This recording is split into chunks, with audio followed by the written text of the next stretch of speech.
That's right, boys and girls, it's 2023, which means we must put out our latest Should You Play This Game in said year. And today we are talking about The Elder Scrolls Online. Although based in the Elder Scrolls universe, do not expect Skyrim, as quoted by IGN. So what should you expect from ZeniMax Studio? Is it really worth playing this MMO in 2023? And better still, does it look anything like the cinematic? Spoiler alert, it does not. So stick around as we delve into The Elder Scrolls Online in 2023. Released in 2014, The Elder Scrolls Online has gone through somewhat of a transformation over the years. It has had 30 DLCs released since launch, 6 of which are dubbed as chapters, which means they weren't originally included with ESO Plus, so they were separate purchases from the main game, which reflects the core values of ZeniMax Studios, which is of course money. But hey, we have plenty of time to talk about that. Although it boasts 21 million players, it's never truly been in the spotlight. It's not really world renowned across the MMO genre. Yes, it's heard of and people have played it, but you won't see the likes of Asmongold streaming this anytime soon. This is beautiful. This game is already exceeding my expectations. Truly incredible. Its biggest export is of course Cypher PK, and even he doesn't seem to want to play The Elder Scrolls Online anymore.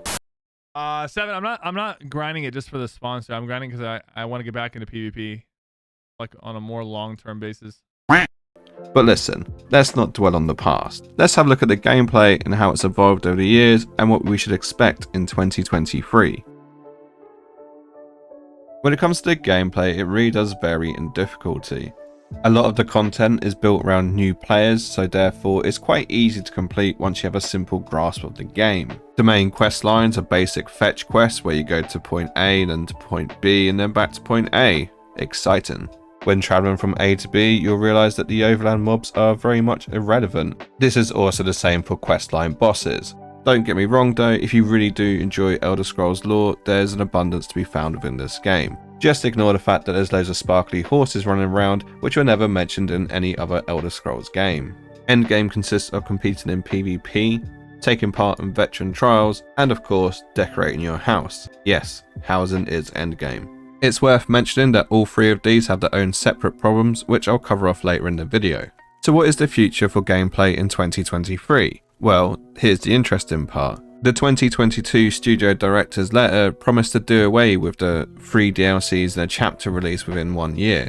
And instead for 2023 there'll be 1 DLC, 1 chapter, and what looks to be quality of life improvements. It's safe to say that the High Isle chapter in 2022 was a letdown for most of the community. A card game just wasn't captivating enough for the die-hard fans of The Elder Scrolls, and let's be honest, it's not very lore friendly because who's ever heard of Tales of Tribute in Morrowind, Oblivion, Skyrim, the list goes on. Previous chapters have boasted new skill lines, new classes, and hell, even new PvP content, even if it was a long time ago. The one guarantee for the chapter in 2023 is that it'll be noob friendly. Like most content that it releases, it does always aim it at new players, but hopefully there'll be something a little bit extra for those endgame veterans. The combat in ESO is arguably one of its best features. Back in 2014, it was bold of it to go away from those global cooldowns and have more of a action real-time combat system. The idea being that it could be more fast-paced and skilled, which is perfect for a game which was focused on PvP at the time. However, fast forward to the present day, and the combat has gone through multiple changes in its life. To give you an idea as to how many changes there have been, there's been 36 incremental patches since launch. And of those 36 have included combat changes. So basically every quarter there is a new change to the combat system, be it a nerf, a buff, a change in skill, a change to an armor set, a change to a class, a change to a race, or even be it the removal of core gameplay features such as champion points. Some might call this strive for perfection commendable, however the truth be it that every patch has arm balance. And a lot of things that break during the patch take a very long time to get fixed.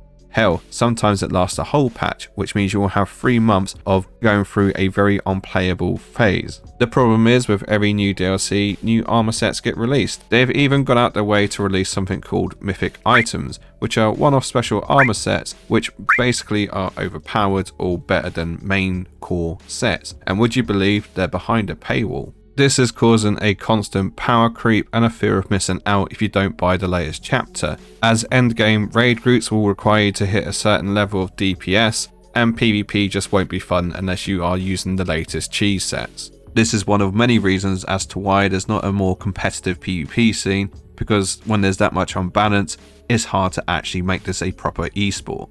So what can we expect from the combat team in 2023? Well, pretty much more of the same. More unbalanced, more nerfs, and just more overpowered sets introduced through DLC. One of the biggest issues with The Elder Scrolls Online is its heavy focus on new players and their lack of retention of the endgame population. Typically, the endgame scene is doing veteran dungeons on the hardest mode in hope of getting a new skin, emote, or title, or completing the latest trial, which usually takes 11 other players and some sweatiness. Admittedly, the hard modes for these dungeons has got harder, but unfortunately with the trials, there's only one a year.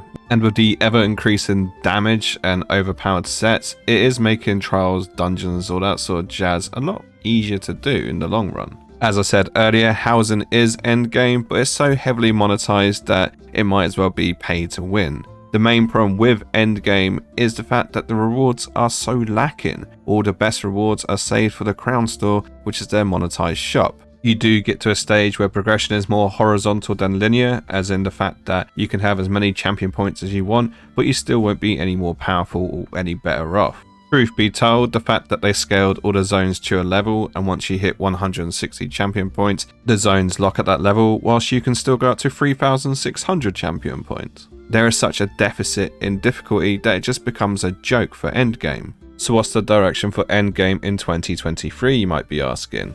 The inconvenient truth is that they still cater for new players over endgame players. So anything added in 2023 is likely to be a quick and easy cash grab and something of low difficulty but high repetitiveness. Saying that though, endgame will get at least one trial to complete for the year, plus 4 dungeons, which will be a flash in the pan and completed within 24 hours.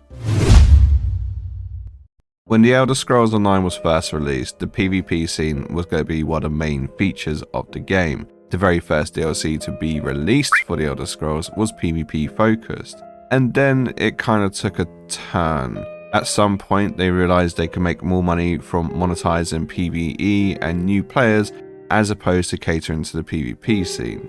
The main feature of PvP is the big open world battles which can take place in Cyrodiil. Before release they promised up to 200 people on screen fighting it out seamlessly. However, the realism here is that it's just had huge performance issues since launch. Even now, 8 years later, PvP performance is just no better than what it once was. There was a slight glimmer of hope in 2022 when they upgraded the North American server. After 8 years they decided to finally upgrade the hardware, and would you believe it? The performance got better. Imagine after 8 years that it was the hardware being the issue all along. I mean, who could have seen that coming? Do we think performance can be improved? Yep, it can be, and it is not a hardware issue. If it was as simple as add more RAM or add more servers, we would have done that a long time ago. Just like many things in The Elder Scrolls Online, it was short-lived. The performance on the North American server has gotten worse, and it's as a result of the latest patches that they've been releasing. To put it simply, PvP has been massively neglected. 5 years without any new PvP content has left the die-hard PvP fans somewhat salty about the whole situation. And trust me, I know, I am one of them. So where do we see PvP going in 2023?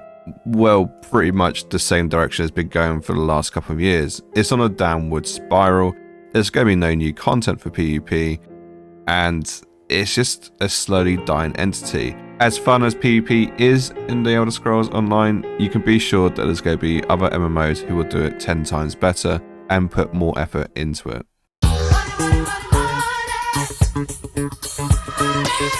Monetization is the process of converting something into money. And when it comes to the Elder Scrolls Online, they have basically monetized anything which isn't nailed down.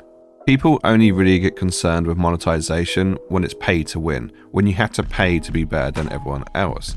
So when you look at the Crown Store in the Elder Scrolls Online, which is their monetized shop, you can see that the majority of it is just cosmetics, which doesn't seem like that big of a deal, but what they've done over the years is slowly reduce the rewards you can get in game, such as new skins, costumes, and even housing.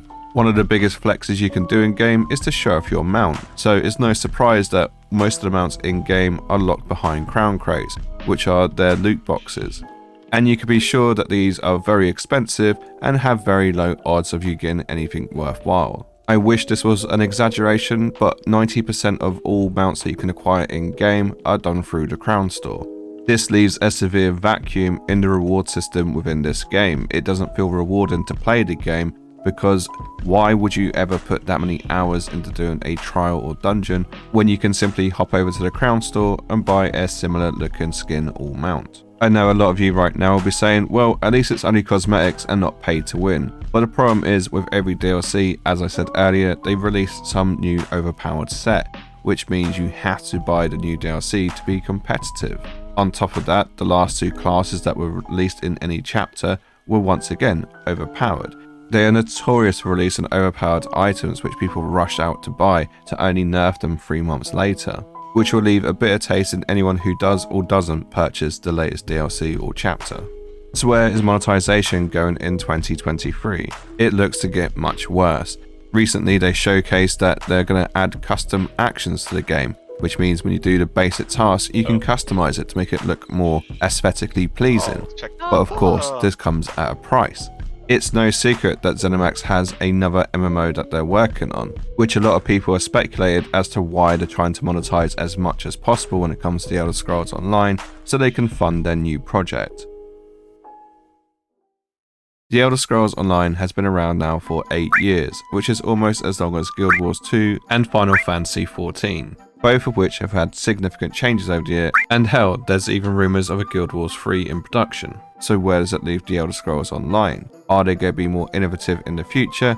I very much doubt it. Truth be told, the Elder Scrolls Online is more on a path similar to the Lord of the Rings Online or the Star Wars The Old Republic. And I mean this in the sense that they're going to try and milk every penny based on the fact that they're loosely associated to a bigger franchise. One of the biggest issues facing the Elder Scrolls Online is the fact that the coding is so old and outdated that even the devs don't know how to fix it. So realistically, any improvements to the graphics game and the way that it works are just not going to be done anytime soon. It's even been stated in the past that the old gen consoles simply struggle to run the game. This means that any new additions to the Elder Scrolls Online simply won't be next gen because it's going to be based on a PlayStation 4 or Xbox One running it. And let's be honest, there's an abundance of MMOs coming out in the next year or two which will be running Unreal Engine 5 and will be able to do things that the Elder Scrolls Online can only imagine about. But hey, the new chapter gets announced soon, and you know what, it might be the best thing since sliced bread. But I very much doubt that, and I'm gluten intolerant. But this is just my humble opinion. I'd love to hear what you think about the Elder Scrolls Online and the future of it, especially in 2023. So if you have something to add to the conversation, by all means leave a comment below, or maybe even join my Discord. But if you have liked the video, by all means leave a like, maybe consider subscribing, and I'll leave some videos up on the screen now, so if you do want to see more of my content, by all means click away, and hopefully I'll see you in the next one. Bye bye.